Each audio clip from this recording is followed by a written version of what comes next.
Hey everyone, Andy Raffel from eTeknix.com, and this video is going to be a little bit different because I'm in quarantine, but that doesn't stop us looking at some new products. Let's do this. The latest gaming gear from MSI featuring the GK50 low-profile mechanical gaming keyboard, the GM50 mouse featuring durable on-run switches and a PixArt sensor, and the GH50 with its powerful 40mm drivers, virtual 7.1 surround, and much more. Combine the three for the very best gaming experience. Find out more by clicking the link in the description below. So you may remember that Fractal have brought out products onto the market to cater for the AIO side of kind of cooling, and that's where the Celsius S28 come in. Problem is, it's been out quite some time, and I guess really it's due a little bit of a refresh. Now that's where these new ones come in. So these are the Fractal Celsius Plus, and we've got the S28 Prisma as well as the S36 Prisma. Now, it is trying times at the moment. Everyone is kind of in lockdown, no matter where you are in the world. And the problem with that is that for me, myself, I'd normally have a video guide here. So I'm going to apologize if this video is not up to our usual standards, but I just wanted to kind of, clear that up in the first place and sort of go from there. Now, along with that also comes the fact that a lot of brands out there aren't actually releasing products because the factories in China simply aren't running, or if they are running, they're not doing it to the full capacity. So we've actually seen a little bit of a slowdown when it comes to sampling and things like that.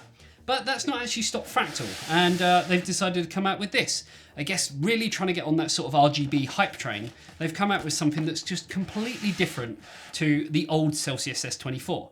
Now, the old Celsius S28 is a pretty damn good cooler in the grand scheme of things. It can compete with, some of the biggest brands out there, such as Corsair, and some of the other sort of, key players on the market when it comes to AIO. But it did have a few drawbacks.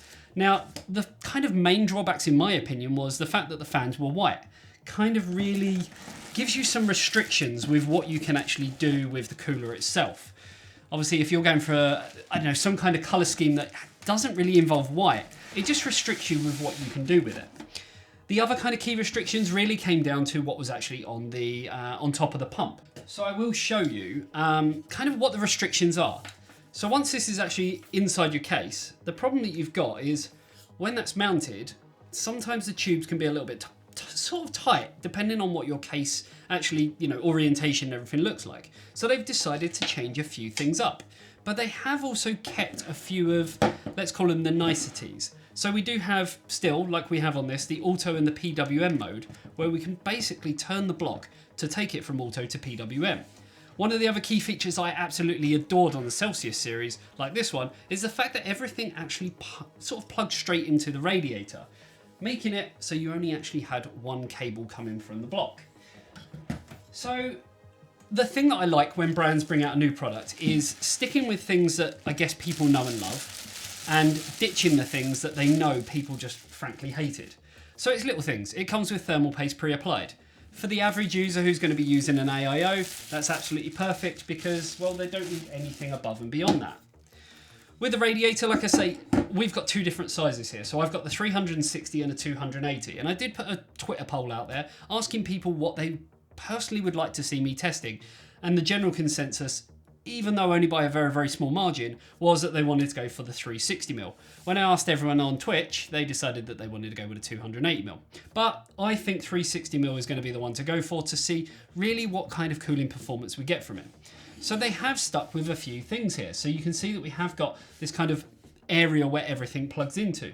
We do have some very, very nice quality sleeving, and the cables from the actual pump, as you can see, work their way all the way down within this sleeving. So everything is nice, hidden and tidy. And again, we're only left with one connector, which is for the PWM for the pump.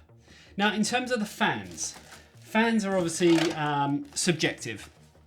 On this one, like I mentioned, white kind of restricts you a little bit. On here, technically they are still white, but I do kind of get it because it is Fractal, and Fractal have always been ones to go for that whole kind of frosty, frozen, keeping everything nice and chilled kind of look. So they are still white. I know that's going to be restrictive for some people, but luckily they have got another edition of these which aren't going to be RGB, and the fans are actually black. So you do have the option of going down that route. Sadly, then you won't get ARGB. But if you did want ARGB and wanted to stick with this, there's nothing stopping you buying your own fans and utilizing them at a later date. So I guess really what I want to do is get everything installed, get a test bench up here, and really show you guys exactly how this performs. Because again, we have different modes. We have auto, or we can simply turn it to PWM and get full control over it. In terms of the RGB, we have kind of full control through a variety of different motherboard software. So you're talking Asus Aurosync, you're talking Gigabyte Fusion, MSI Mystic Light, and Asus with their Polychrome software. So it's basically open to no matter which motherboard you have, unless you have ECS or some other kind of, I guess, not mainstream player in the market, then you're not really going to be restricted by what you can do with these fans. I don't want to focus too much on the RGB element of this because I think that's kind of been done to death. These fans are no different to what Fractal have been releasing for quite some time with the Prisma fans. But let's get it installed onto the radiator, get it on a test bench, and show you exactly how this performs and see really, is it actually worth it? Okay, so first and foremost, I want to apologise a little bit about the janky camera angle, but I needed to try and fit quite a lot in. The first being the monitor, which has obviously got like software on there. So I want to show you exactly what Asus Aurosync can do, as well as showing you what we've kind of done in terms of the processor. So we are using the i7-9700K, and I have overclocked it ever so slightly. So we're looking at 4.7 gigahertz. Now, I also wanted to make sure that the products were actually in show, so really you could see kind of what the lighting effects look like. At the moment, we've got it set in Aurosync to just color cycle on rainbow, and you can probably get a better view of what the 280 is doing here with the fans as well as the block, because you can't actually see the block for the 360 up there, but you can also see the fans for that there. So I'm just going to open up W Prime, and then I'm going to open up HW Monitor as well, just so we can keep an eye on temperatures and things like that, and we can see exactly kind of how well this is performing. Now, it is actually set to PWM mode, so everything is going to sort of ramp up as and when it needs to, and consequently sort of, you know, go down when it doesn't need to. So if we set our thread count, we are using a 9700K, so we need to set it to 8 cores, or 8 threads. And then we can run 1024M, and we want to be looking at the temperatures just over here. So we've got the package temperature as well as all of the various cores. Just to confirm, you can see we are running at 4.7 gigahertz as kind of a total core clock. So, I mean, temperature wise, you know, we're going up into sort of the 50s on some of the cores. Not really sort of too taxing, you know, considering this is W Prime and is made to kind of really tax out the CPU. There's a variety of different software that we could have used. We could have gone with SuperPi or OCCT, or, you know, just really sort of jumped into a game that's maybe CPU intensive like GTA. But we just wanted to run a quick test to make sure that everything is running kind of, you know, how we expect it to. And to be fair, everything is, well, probably better than what I was expecting. If we were looking at maybe, you know, setting it to a different mode, we might see slightly different temperatures. But I feel for the most part, people are going to have it set to PWM mode and just kind of let the fans and everything do their own thing based on the temperature of the processor. I mean, speaking of the fans, obviously you guys aren't going to pick it up huge amounts or anything, but I'm not really hearing any noticeable kind of, you know, noise or anything like that. Bearing in mind that I have got the 360 and the 280 here, but I'll just be quiet just for a second so you can listen. So nothing really noticeable, and temperature-wise, I'm pretty happy with that. If I was to buy a 360mm AIO, I really would be happy with them temperatures. We will also sort of flag up on screen the pricing on these particular AIOs in different regions, so UK, US, and these are MSRP prices, so they are subject to change depending on your retailer, stock issues, especially with everything that's going on in the world. So that's just finishing up now to sort of 45%. We can see, you know, it will go all the way to the end, but to be fair, I'm pretty happy with kind of where them temperatures are going. Nothing's really gone above 60 degrees. The package is kind of consistently sat at about 54 degrees, which again, I'm really, really happy with. Looking at sort of Aurosync and what we can do there, basically you get full control just like you would any other component. So whether it be memory, and you can see that we've got the Corsair Vengeance RGB memory there as well, so that's going to change along with it. But you can just go through your kind of conventional stuff, so we can set everything to red, and you can see actually on the addressable RGB block it just sets everything basically to red.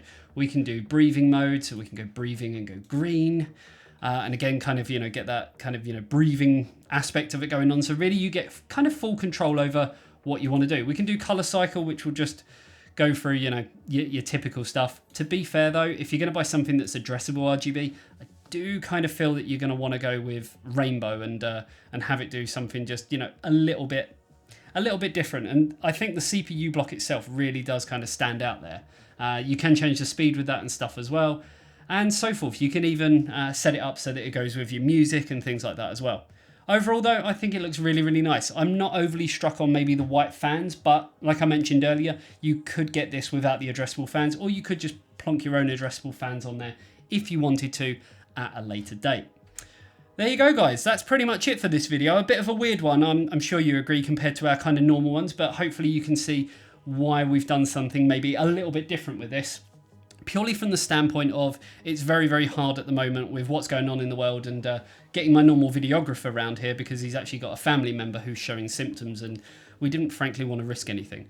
Hopefully, you know, the next videos as we move on, I'll get a little bit more kind of, you know, better with the camera and stuff like that, and yeah, we'll have some maybe better content for you. But just wanted to give you an idea as to what the new Fractal Celsius Plus S28 as well as the S36 look like, and of course, first and foremost, how they actually perform. There you go, guys. Hopefully you enjoyed this video. If you did, I will see you in the next one. Until then, see you later. Bye-bye.